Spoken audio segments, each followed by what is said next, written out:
Lintas Banua Sepekan kembali ke hadapan Anda. Sebagai wujud nyata menyampaikan aspirasi masyarakat, DPRD Kalsel bersama Federasi Serikat Pekerja Seluruh Indonesia (SPSI) Kalsel bertandang ke DPR RI untuk menyampaikan aspirasi penolakan terhadap pembaruan pemerintah pengganti Undang-Undang Nomor 2 Tahun 2022 tentang Cipta Kerja.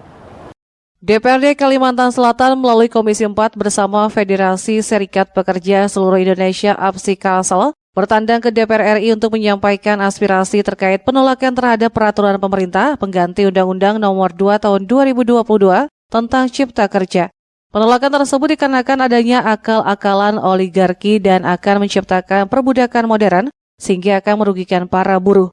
Tak tanggung-tanggung berkas aspirasi penolakan terhadap Perpu Nomor 2 Tahun 2022 tentang Cipta Kerja tersebut diserahkan langsung ke Sekretariat Jenderal DPR RI dan fraksi PKS DPR RI yang notabene merupakan fraksi yang dari awal konsisten menolak pengesahan Undang-Undang Cipta Kerja tersebut.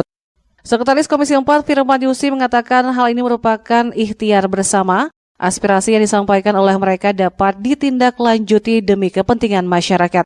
Selain terkait dengan nasib para pekerja, menurut Firman Yusi, di hal lain juga terdapat poin-poin yang mengecewakan, salah satunya terkait dengan pertambangan dan pengelolaan sumber daya alam lainnya. Ini adalah langkah politis saya kira ya, yang tetap diambil selain langkah hukum seperti yang disampaikan Pak Sumarlan tadi melalui judicial review. Karena menurut kami memang kedua langkah ini tetap harus kita ambil karena Perpu itu sendiri adalah produk hukum sekaligus produk politik. Jadi kita harus lakukan lewat kedua jalur ini. Kami sama-sama melihat ada banyak hal di Perpu yang terkait dengan Cipta Kerja ini yang masih belum mengakomodir kepentingan para pekerja. Sementara itu mewakili Federasi APSI Kalsel, Sumarlan berharap segala tuntutan yang tertera pada berkas yang diserahkan mendapatkan titik terang dan ditindaklanjuti. Yang kita suarakan dari Kalimantan Selatan bisa ditindaklanjuti. Dan kami tidak ada pandangan yang berbeda dari Serikat Pekerja dengan DPP, dan kami juga tidak ada sikap yang berbeda juga dengan DPRD Provinsi Kalimantan Selatan, tetap akan mendukung langkah-langkah judicial review terkait dengan Perpu itu yang dilakukan oleh Konfederasi Serikat Pekerja di Jakarta, yaitu di pusat. Muhail, Banjar TV. Pemirsa, banyaknya lahan pertanian yang terendam air yang mengakibatkan gagal panen menjadi perhatian Komisi 2 DPRD Kalsel. Sebagai solusi gagal panen, para petani diharapkan bisa memulai bercocok tanam menggunakan sistem tanam padi apung. Hampir sepanjang tahun, sebagian besar lahan pertanian di Baritokuala terendam banjir.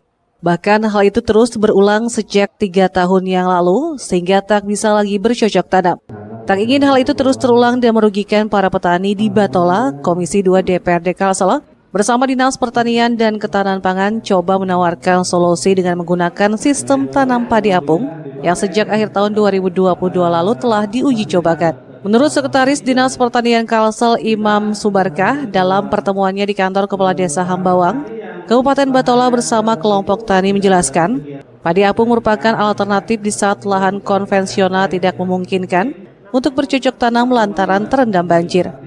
Anggota DPRD Komisi 2 Ibrahim Nur berharap di tengah-tengah ancaman banjir, jika para petani bisa menggunakan sistem padi apung tersebut, maka bisa melakukan cocok tanam dan Kalsel tetap bisa bertahan sebagai lumbung padi. Sementara terkait kendala lantaran memerlukan biaya yang mahal seperti perlunya media styrofoam, perlu dikolaborasi untuk dipikirkan secara bersama-sama. Selain di Batola, Komisi 2 juga memantau perkembangan inovasi padi apung di Kabupaten Balangan.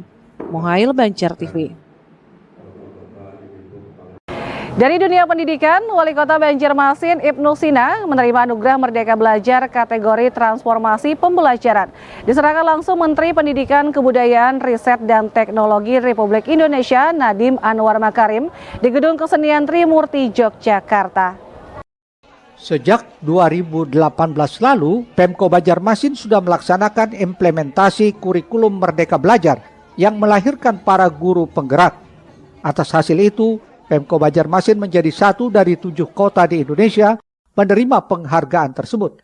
Ibnu Sina mengucapkan terima kasih kepada Mendikbud Ristek Dikti yang sudah memberikan apresiasi dalam rangka kegiatan Bulan Merdeka Belajar hingga Kota Banjarmasin mendapatkan anugerah Merdeka Belajar kategori transformasi pembelajaran. Ini adalah sebuah apresiasi yang sangat-sangat membanggakan karena sudah dilakukan sejak 2018 lalu. Ibnu menerangkan Merdeka Belajar yang dilaksanakan di Kota Banjarmasin melahirkan para guru penggerak, dan dari guru penggerak inilah yang kemudian mengisi kepala sekolah, kemudian juga mengambil metode pembelajaran anak-anak sekolah dengan lebih variatif, lebih kreatif, dan inovatif. Karena dari sinilah kita berharap masa depan pendidikan Indonesia bisa lebih baik. Karena guru-guru yang mengajar dengan baik itu pastilah akan menghasilkan anak didik yang juga baik. Sering saya sampaikan, anak-anak cerdas, anak-anak hebat satu orang itu untuk dirinya sendiri. Ketika dia lulus, hilanglah dia.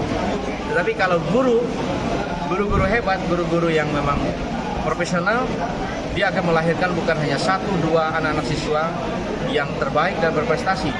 Bahkan satu kelas 100 orang, 1000 orang anak didik yang berprestasi dan hebat bisa dilahirkan dari seorang guru yang hebat. Makanya investasi kita di guru. Karena setiap tahun dia pasti ngajar. Setiap tahun dia pasti melakukan proses pembelajaran. Makanya dari sini kita bisa berharap masa depan Indonesia link and match.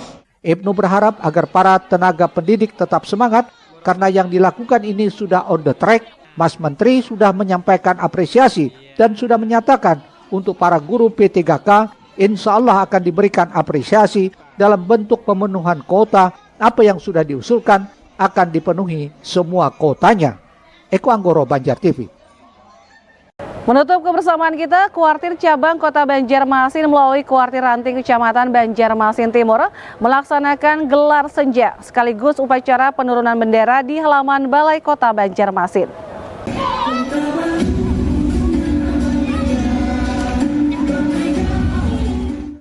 Beginilah kemeriahan gelar senja Kuaran Banjarmasin Timur yang diikuti dari jenjang prasiaga, siaga, penggalang, penegak hingga pandega. Gelar senja merupakan salah satu kegiatan kepramukaan dalam bentuk semangat bela negara melalui upacara penurunan bendera merah putih yang dikolaborasikan dalam ketangkasan, keterampilan kepramukaan, kesenian, dan kebudayaan. Ini merupakan upaya untuk membangkitkan semangat anggota pramuka agar terus menggiatkan organisasi, meningkatkan kapasitas pribadi, serta memupuk rasa cinta tanah air dan bela negara. Pramuka memang menjadi salah satu kurikulum wajib bagi siswa sehingga seluruh gugus depan di Banjarmasin Timur diminta terus aktif membina peserta didiknya karena banyak karakter yang tercipta bagi anak melalui gerakan kepramukaan. Kami mengikuti ini karena memang pramuka adalah program kurikulum yang wajib bagi peserta didik dan berpendidikan, sehingga mau tidak mau kami terus menggiatkan masing-masing hidup di Banjarmasin Timur, sehingga kami berharap adalah perubahan karakter dari anak, terutama kami penanaman disiplin. Ia juga meminta 42 gugus depan 3 sekolah dasar untuk rutin melaksanakan gerakan kepramukaan, terutama dengan gelaran perkemahan Sabtu Minggu, karena dalam waktu dekat akan dilaksanakan lomba prasiaga oleh Kuartir Ranting dengan beragam hadiah dan sertifikat bagi juara.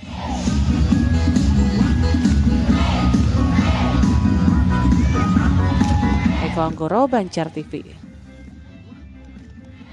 Tuntas sudah lintas Banua sepekan kali ini, nantikan rangkaian berita terpilih lainnya minggu depan hanya di Banjar TV. Akhir kata saya Murtasia dan yang bertugas hari ini undur diri dari hadapan Anda. Selamat menikmati hari libur Anda. Wassalamualaikum warahmatullahi wabarakatuh.